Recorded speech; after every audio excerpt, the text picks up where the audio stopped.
I suppose it all began with Christopher Pearson, who is sort of doppelganger Tony Abbott now, who was living in Adelaide during the early 90s, and so was I, and he was then a sort of left-wing libertarian Adelaide luncher about town, and he convinced me, because I had a program called Susan Mitchell in Conversation on the ABC television program, and he convinced me that I had to interview this bloke called Tony Abbott, who is currently touring the country convincing everyone we should not become a republic, and I was on the other side, that I should interview him because he was going to be a future Prime Minister. And so I said, oh, well, OK, if you think that. And, you know, when I interviewed him, I thought at the time, I don't think I've ever heard, and he was quite a young man then, such black and white thinking, such inability to see the other side of the question. And there are no areas of grey for this man. And I thought, look, he's young. If he says he's going into politics, you know, perhaps they'll smooth off some of those harsh edges.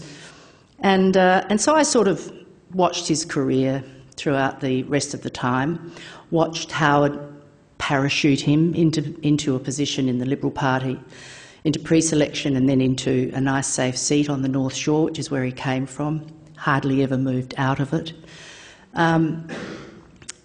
So it's been quite a privileged background for him.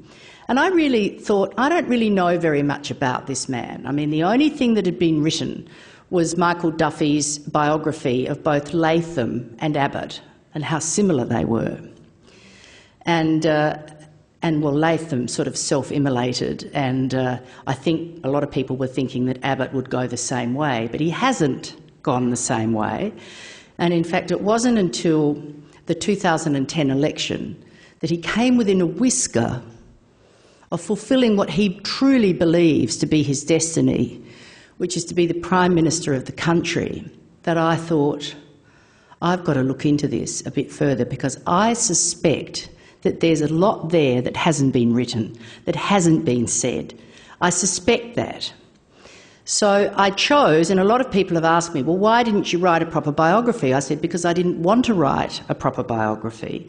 What I wanted to do was place myself in the position of the voter, trying to assess whether this man, who nearly became our Prime Minister, was actually suited for this role. And so I read, as a former academic, I did all the usual things. I read everything that he had written, everything that had been written about him, all the profiles, all the articles, looked at all the television, all the visual stuff, and then in the end I made up my mind, and my mind said to me, this man is too dangerous to lead our country. And so then I had to, starting with that proposition, I wrote this polemic, and I have based all this on evidence. And there are 20 pages at the back of this book which detail the footnotes, the evidence, what I've based this on. I've been accused, the only thing that Tony Abbott said about it on Andrew Bolt's show, nice unbiased assessment, was that it was a work of fiction, and that I'd created a fictional character and then set out to do a hatchet job on him. He is not a fictional character. You will recognise this man in this book, except that I think what you'll realise is that there has been a gap in the narrative of Tony Abbott. And what I've done is, I think, link all the dots and say this is the picture that I've come up with. Now, you don't have to agree with me, but at least read the book and take it on board as an argument. You can agree or disagree, but if you don't read the facts, and so many people have condemned the whole notion that I should dare to criticise Tony Abbott. Now, where did this come from? What kind of a country have we got where you can't write a polemic? I think we've forgotten how to do this. And this morning on the ABC, John Fain said, you've broken all the rules. You know, you've been a previous ABC journalist and broadcaster. You're meant to be absolutely balanced. And I said, but why? Surely you can put an argument out there and say, look, I am very concerned that this man is too dangerous to lead. And he said, you're very brave. You know, you'll never work at the ABC again. And I said, well, that's probably true, but the point is someone had to do it. And a lot of people, not just women, have said to me, I've instinctively thought this, but I haven't had the evidence. You've compiled the evidence for me. And that makes me feel good, because not just because they agree with me, but because that's what I wanted to do, place myself in the position of the voter and make the argument, back it up with the evidence, and then, of course, because democracy really only works well when you're informed. And so I'm attempting to inform the people of Australia. If you vote for this man, this is what you are going to get. So don't whine and whinge afterwards and say, oh, I never really realised that. I mean, one of the things that talkback people say to me is, at least with Tony Abbott, you know, what you see is what you get. And I say that is not true.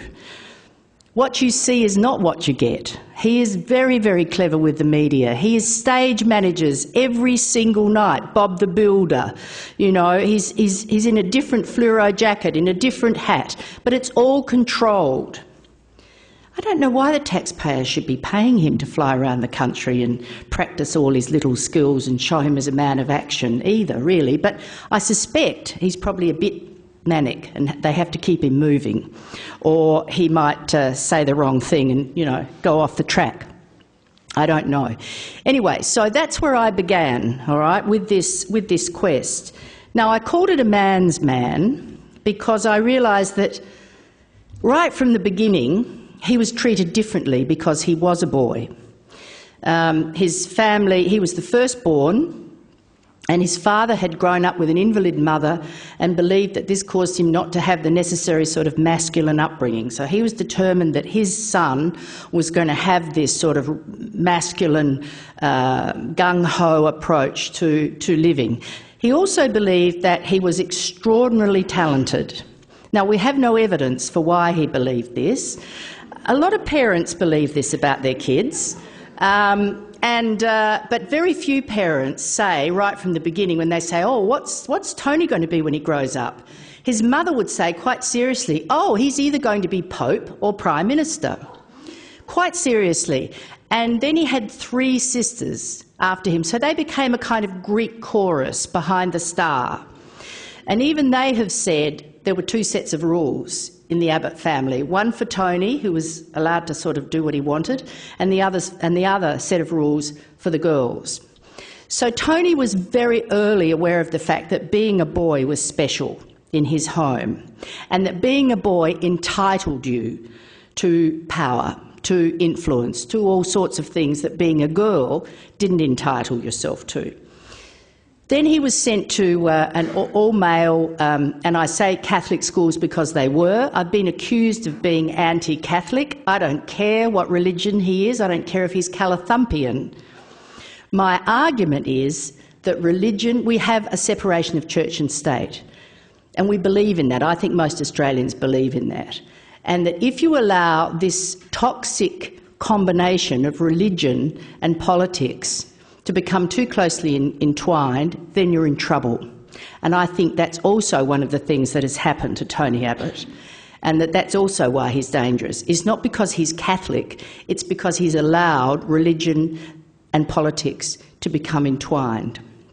And that leads me to this series of male mentors who really made him, in the sense that he had sort of boy crushes on them, and at which he's never really given up. And in turn, they've mentored him and trained him. The problem was, like most mentors, they were much older than he was, so they came from another era.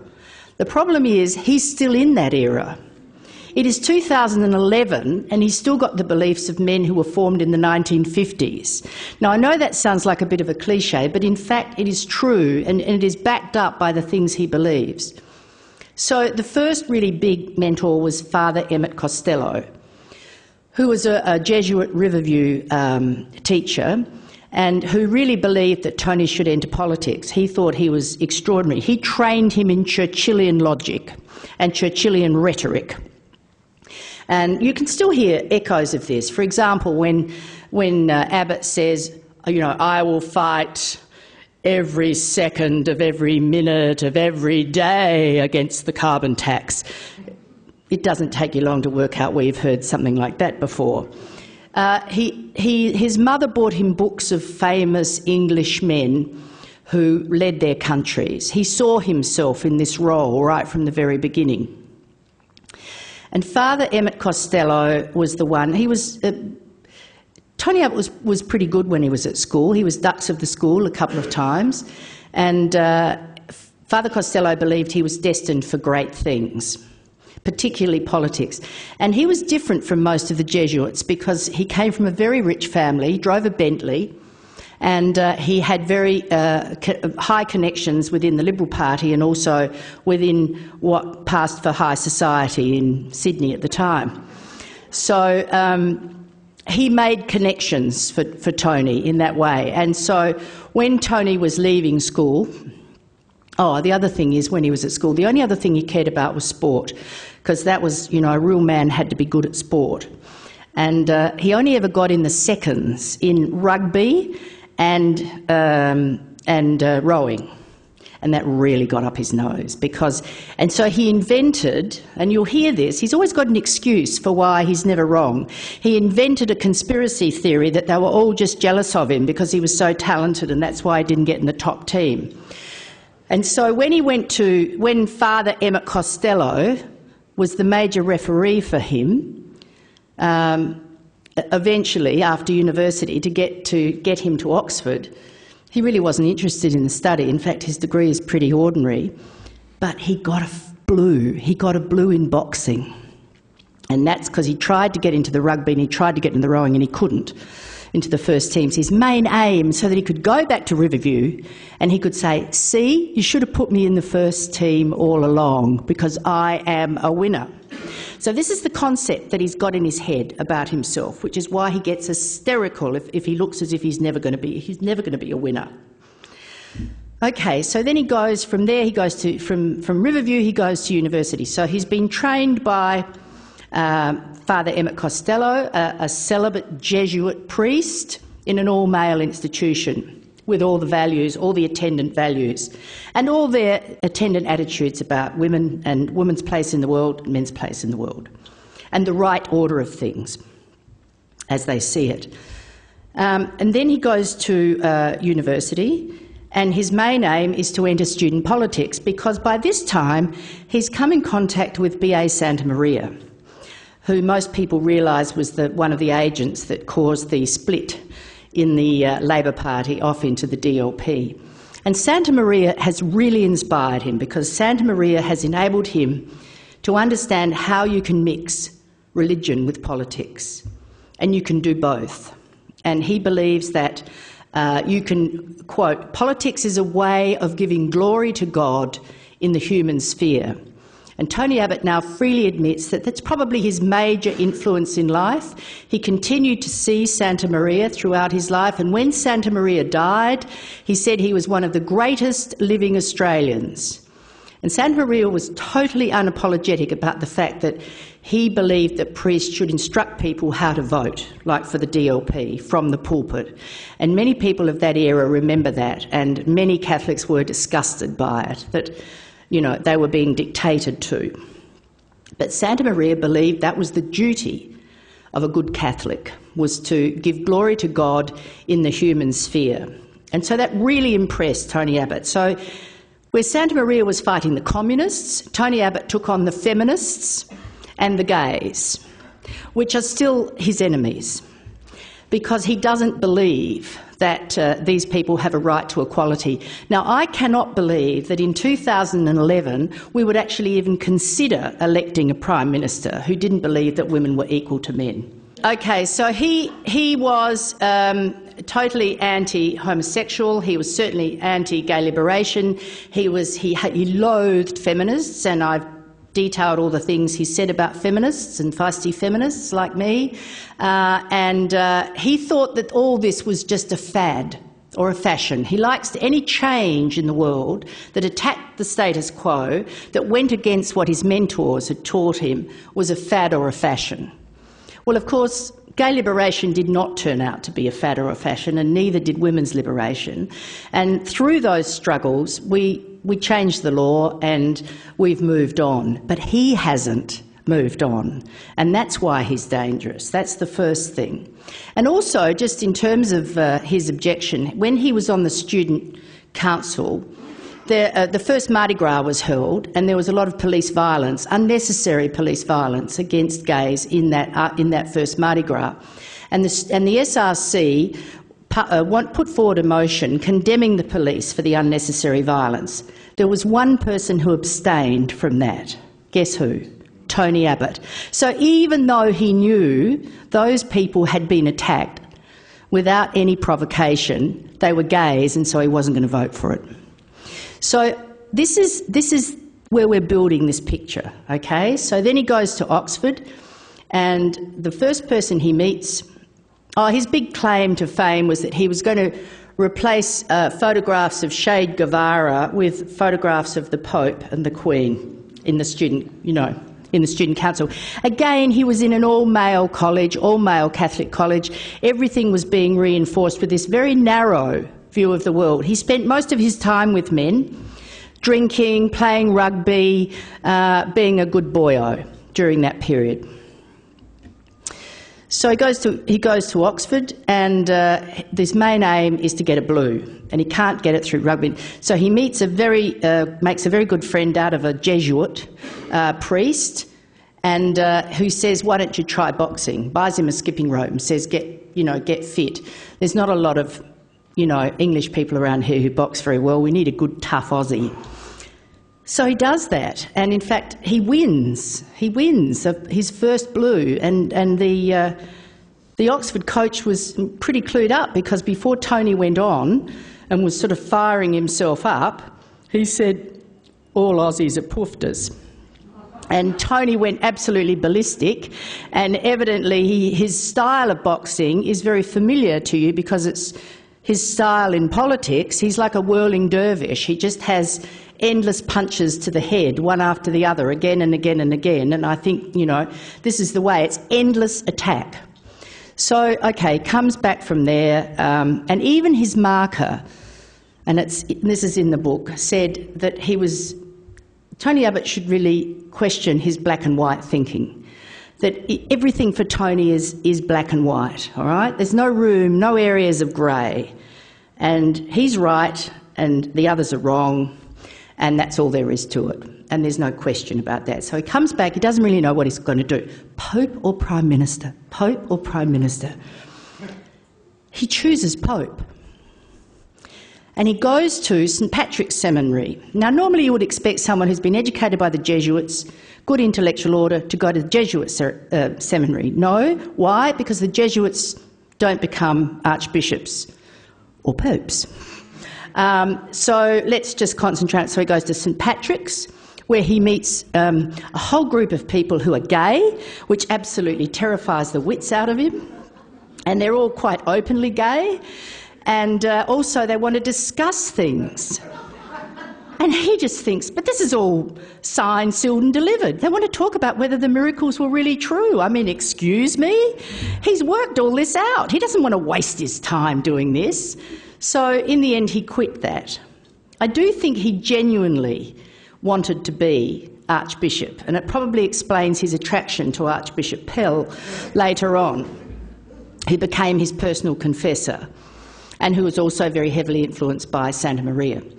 So then he decides, right, if it's not Pope, it's got to be Prime Minister. So he asks around, and they say, go and speak to John Howard. He's got the most influence of anyone in the New South Wales Liberal Party. So he gets a meeting with Howard. Howard's very impressed by him, has read some of his stuff in the bulletin that he's written, and, you know, and so he offers him a job. He says, no, look, I'm afraid I can't take it because I've got a job with the bulletin. Also an Riverview boy, David Armstrong, who at that time was editing the bulletin, got him the job. Anyway, he realises he doesn't want to write about politics. He wants to be in the thick of the action. He doesn't want to write about the boxing match. He wants to be the boxer. He's a man of action. So he goes back to Howard, and Howard says, why don't I get you a job with Hewson, who was at that stage the leader of the opposition. So he gets a job as Hewson's media advisor, and they hated each other. and didn't get on well at all because, as you'll see, Hewson was determined to actually produce policy, and Tony Abbott kept saying, forget the policy, it's how you sell the policy, it's how you sell that counts, it's the rhetoric, it's the swaying of people. And he was convinced that if Hewson had taken notice of him, he would have won the election, which of course he didn't. And so then Howard parachutes him into a nice safe seat, as I said, on the North Shore, which is where he grew up. And then, of course, Howard suddenly had the Lazarus bypass, and he's into politics and he's into power. Now, people say to me, I've had a couple of criticisms saying, look, the thing is, Susan, you're anti-man and you're anti-Catholic.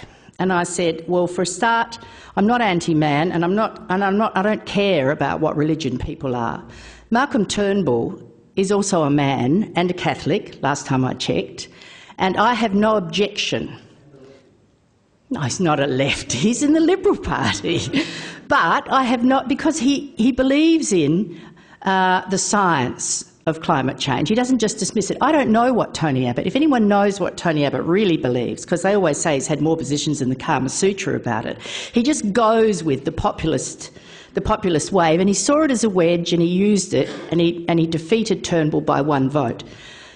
But I think Malcolm Turnbull is a sane, rational, thinking, non-zealot man who unfortunately is no longer leader of the opposition. So I am not against men, and I'm not against Catholics. I'm just against Tony Abbott. Tony Abbott is the man that I think is too dangerous to lead this country. And I think probably people say, oh, but what can he do? And you change the leader, you change the nation. And look at what he's done already. Ever since, I mean, when he entered politics, he said, I will become the junkyard dog. I will attack every enemy.